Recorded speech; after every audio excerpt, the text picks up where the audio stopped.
قیلولے کا صحیح وقت اور طریقہ، قیلولہ کا درست وقت کیا ہے؟ کیا قیلولہ کھانے سے پہلے کر سکتے ہیں؟ تنزیل اختر سکھر سے۔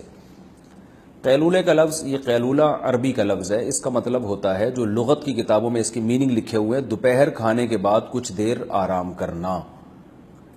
اور رسول اللہ صلی اللہ علیہ وسلم اور صحابہ کا بھی یہی عمل حدیث کی کتابوں میں ملتا ہے کہ وہ صحابہ کرام جو ہیں وہ دوپہر کھانے کے بعد آرام کیا کرتے تھے۔ تبھی حدیث میں آتا ہے، صحیح حدیث ہے کہ صحابہ کہتے ہیں کہ ہم جمعے کے دن کیونکہ نماز جلدی ہوتی تھی تو نماز کے بعد کھانا اور قیلولہ کرتے تھے، اور عام دنوں میں ظہر کی نماز سے پہلے کھانا اور قیلولہ ہوتا تھا۔ تو اس سے صاف پتہ چلتا ہے کہ قیلولے کا جو ٹائم ہے وہ دوپہر کا ہے اور کھانے کے بعد ہے، کھانے سے پہلے نہیں ہے۔